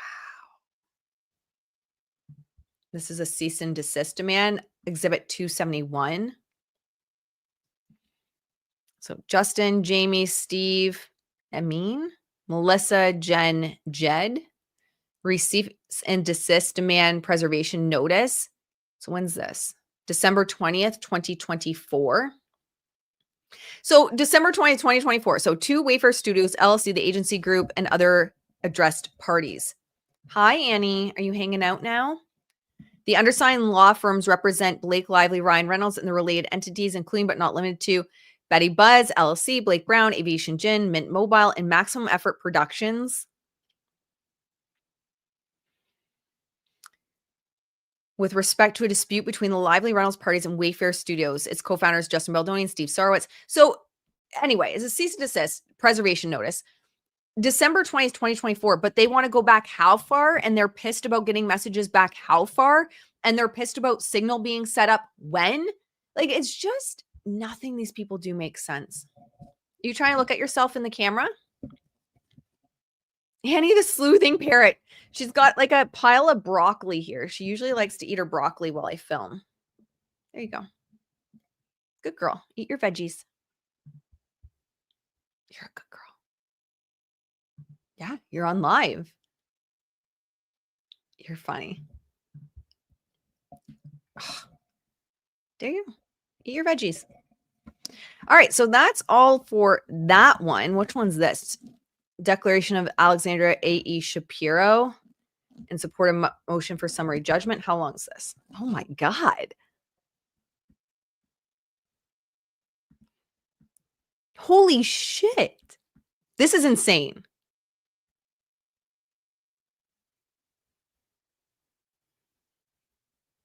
I'm just kind of at a loss of words. Okay, let's just see what this says. Declaration of Alexandra A.E. Shapiro in support of the Wayfair Party's motion of summary judgment. So the purpose of this declaration is to submit and identify to the court true and correct copies of the following pleadings, documents, and testimony referenced in the... Are you throwing your broccoli everywhere? I'm going to have to clean up broccoli from the floor. There you go. True and correct copies of the following pleadings, documents, and testimony referenced in the Wayfair Party's motion for summary judgment. So it's just got everything in it. Yeah. Oh my gosh. Okay. So they include the Wayfair Party's handbook, Jamie Heath depot transcript excerpts. Damn it. This is like, you can't look away once you get into this. Okay. How long have we been going? Okay. I'm going to read this one and then we're just going to stop and we'll start back up tomorrow. We will start back up tomorrow. Okay. So they say this is Jamie Heath. I think it said, yeah, Jamie Heath. Question. Okay, thank you. Can you describe for me what you are responsible as CEO of Wayfair? Answer. I can. Quickly, the financial strategy of Wayfair, what we're investing in, everything that has to do with that, investments, the way that we do our deals, where we are holding our money, anything of that nature. Creatively, projects that we do, are they in line with who we are? Are they good? The quality of it. There's more to do than that, but that's the basics. Also, our leadership and culture, how we walk, our purpose as a company, what our goals are, and to build relationships with purpose. Question. What is Wayfair's purpose as a company? Answer. We want to make art that lifts the human spirit, that speaks to things that oftentimes don't have an opportunity to be commercial. They don't have to be commercial, but oftentimes they are. They don't have a path. Oftentimes they don't have a path to give filmmakers something, sometimes new filmmakers, opportunities to make movies, to tell stories that a lot of people may not see are worth telling. And as I say, and my CFO gets mad at me all the time, is we want to make things that, and it gets cut off. All right, I think that's where we're going to call it for today. Yeah, imagine having to go through this entire docket at once. Like, the jury is going to be buried. This is insane. So it's just so much. We will pick up again tomorrow. We'll go through most of this. I don't care about really the contract stuff, if I'm being completely honest. This is a declaration of Jamie Heath in support of motion for summary judgment. Declaration of Justin Baldoni in support of motion for summary judgment. So it's just his declaration there. Yeah, we'll keep plugging through tomorrow, guys. We're at like 2 hours. All right. So thank you for hanging out with me for 2 hours. I'm going to take a nap, but before you go, make sure to like, subscribe. Yeah, actually it's going to hibernate now. Stand by. Literally. I'm going to walk out of my office and be like, hot chocolate filled to the brim, food, and a nap. And when I say food, like an asinine amount of carbohydrates and a nap. Okay. Before you go, make sure to like, subscribe, leave a comment saying hi. And then if you desire, if you want, we have the 30-day, we're on day 11, but we have the 30-day gratitude challenge happening over on Substack. So that's part of my business Radical Happiness movement, which is being completely built out into like a media company right now. So you can join us for free. And if you are on the paid tier over there, it's $10 a month. You are getting another podcast episode dropped, and today is all about toning the vagal nerve. So your vagal nerve is going to be responsible for moving from fight flight to rest and digest. So honestly, if after you watch this, you're feeling a little like anxious at horrible people in the world like Blake and Ryan, the best place to go is over to Substack. Like you can do some gratitude practices, hang out. I dropped some nuggets over there in regards to positive psychology and human design, but it's really just meant to be a place to, especially after talking pop culture, to rest and digest, to use nervous system terms, to just chill out, relax. Because this stuff, I think for people like us overall, it can be really activating to our nervous system, to be honest. It can. And we want to be cautious of getting stuck in that state because we don't really notice in the beginning until it just becomes the state we're stuck in, where our nervous system is activated and we're in a constant state of kind of fight flight, and might seem subtle. But if you do these practices every day, you'd be shocked at how they really add up to big changes. And for you guys that have been around, I think I mentioned it in this video too. I don't know, it feels like we've been here for 30 hours today because we've gone through so much. But my background's in psychology, so it's pulling that into kind of spirituality and practical tools. Oh, we know Blake doesn't read. Well, yeah, that's true too. Poor Blakey. Guess she can't join the radical happiness movement, and she can't join the 30-day gratitude challenge because she doesn't read. And unless I have something where I dictate every day, which I'm not, but Blake, you are welcome either way. All right, my friends, it was so nice to hang out with everyone. So nice to see so many new faces, familiar faces. We'll be back tomorrow. We'll keep plugging away. We'll just plug through. We'll just work our way through. And I'll keep you posted on the whole Jeremy Renner thing, Zhou thing. I don't know. Maybe I should post another reel, see if she comments on it again. Although I have had people reach out and say, be very careful because allegedly she's caused some issues with some content creators already. So I don't know. Zhou, I'm not saying that it's true. That is what I have heard. It's what I've heard. All right, my friends, I hope you have a beautiful day, and I will see you in the next one. Bye, guys.